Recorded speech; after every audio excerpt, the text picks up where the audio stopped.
YouTube पर manifestation पर लातादाद videos हैं। हर जगह एक ही बात सुनने को मिलती है, सोचो, विजुअलाइज करो और चीज़ अपने पास ले आओ।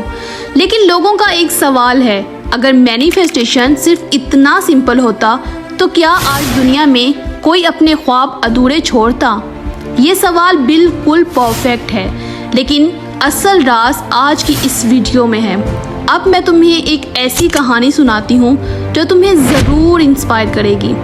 ये कहानी है अनुष्का शर्मा की। तुम सब जानते हो, बॉलीवुड की एक टॉप एक्ट्रेस हैं, लेकिन शायद तुम ये नहीं जानते कि उनकी जर्नी कैसे स्टार्ट हुई। देखो, अनुष्का ओरिजिनली दिल्ली से थी। ना उनका कोई फिल्म बैकग्राउंड था, ना बॉलीवुड में कोई कॉन्टैक्ट, लेकिन उनके अंदर एक ख्वाब था, एक बड़ी हीरोइन बनने का। और उनकी माँ ने उनके सपने के लिए एक बहुत ही यूनिक काम किया। उनकी माँ ने एक छोटा सा चिट लिया और उस पे लिखा यशराज फिल्म्स डेब्यू, और उस चिट को एक ग्लास के टर्टर के अंदर रख दिया। मतलब एक सिंबॉलिक तरीके से यूनिवर्स को मैसेज भेजा। और ख़ुद अनुष्का उस वक्त एक बहुत ही फेमस किताब पढ़ रही थी, द सीक्रेट। उस किताब में लिखा था कि अगर तुम अपने गोल्स को विजुअलाइज करोगे और बिलीव करोगे तो यूनिवर्स उन्हें तुम तक पहुंचा देगा।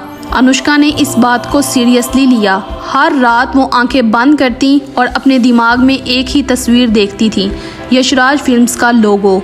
रोज़ सोचती थी कि एक दिन मैं यशराज फिल्म्स के ऑफिस के अंदर जाऊंगी, ऑडिशन दूंगी और मुझे सिलेक्ट कर लिया जाएगा। और सुनो, ये सिर्फ इमेजिनेशन नहीं रही। कुछ टाइम बाद उनको वाकई में यशराज फिल्म्स का कॉल आया। उन्होंने ऑडिशन दिया और उन्हें सिलेक्ट कर लिया गया, और वो भी शाहरुख खान के ऑपोजिट फिल्म रब ने बना दी जोड़ी के लिए। सोचो, एक लड़की जिसके पास ना कोई बैकग्राउंड था, ना कोई कॉन्टैक्ट था और ना कोई गारंटी थी, और सीधा बॉलीवुड का सबसे बड़ा बैनर, और साथ में शाहरुख खान। ये कोई चमत्कार नहीं था, ये था उनके बिलीफ और मैनिफेस्टेशन का रिजल्ट। अनुष्का ने एक इंटरव्यू में खुद कहा, So I stopped the car and I pulled over and I called my mother and I told her that I got this film. And you know what my mom told me? There's this turtle that used to be there in my living room. I think it's some feng shui thing. You just open the turtle and you put like a wish inside that turtle and you shut it. And when your wish comes true, you take it out. So she never told me about this. But when she came down after she heard that I've got the film, she opened that and she showed it to me and she'd written it there.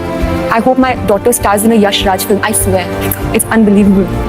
मैं रोज़ imagine करती थी कि मैं Yashraj film के gate के अंदर जा रही हूँ, और आखिर एक दिन वही हुआ जो मैं इमेजिन करती थी। ये एक क्लियर प्रूफ है कि मैनिफेस्टेशन काम करता है। अगर अनुष्का जैसी लड़की जो सिर्फ एक ड्रीम और एक विजन के साथ आई थी, बॉलीवुड की टॉप स्टार बन सकती है, तो हम अपने गोल्स क्यों नहीं अचीव कर सकते? अब तक तुमने देखा कि अनुष्का शर्मा ने मैनिफेस्ट के ज़रिए अपना सपना पूरा किया, लेकिन सवाल ये है कि ये मैनिफेस्टेशन असल में है क्या?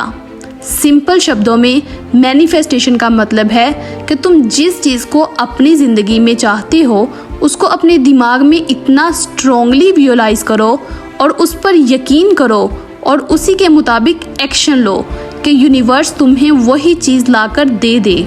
मैनिफेस्टेशन कोई जादू का आबरा का दाबरा नहीं है, ये एक साइंस है जो माइंडसेट और बिलीफ सिस्टम पर चलती है। जब तुम अपना फोकस एक चीज़ पर रखते हो, तुम्हारी एनर्जी और डिसीजन ऑटोमेटिकली उस तरफ बढ़ने लगते हैं। अनुष्का ने जो इमेजिन किया था वही उनके एक्शंस बन गए। ऑडिशंस, ट्रेनिंग, कंसिस्टेंसी, और फिर एक दिन उनका ड्रीम रियलिटी बन गया। और सिर्फ अनुष्का नहीं, दीपिका पादुकोण ने भी एक वक्त पर सिर्फ इमेजिन किया था कि वो एक इंटरनेशनल फेस बनेंगी। And today she is representing India globally, from Cannes to Hollywood movies. और आलिया भट्ट, जो सिर्फ एक स्टार किड लेबल से स्टार्ट हुई थी, उन्होंने अपने माइंड में ये फिक्स कर लिया था कि एक दिन उनको बेस्ट एक्ट्रेस अवार्ड मिलेगा। आज वो मल्टीपल नेशनल अवार्ड्स की विनर हैं। तो दोस्तों, मैनिफेस्टेशन का असल राज सिर्फ एक है, अपने सपने को क्लियरली सोचो, उस पे दिल से यकीन रखो और हर दिन छोटी छोटी एक्शंस उसी सपने के मुताबिक लो, क्योंकि जैसे अनुष्का ने कहा था, मैं रोज इमेजिन करती थी और आज मैं वही जिंदगी जी रही हूँ जो मैंने इमेजिन की थी। सोचो, अगर वो कर सकती हैं तो तुम क्यों नहीं।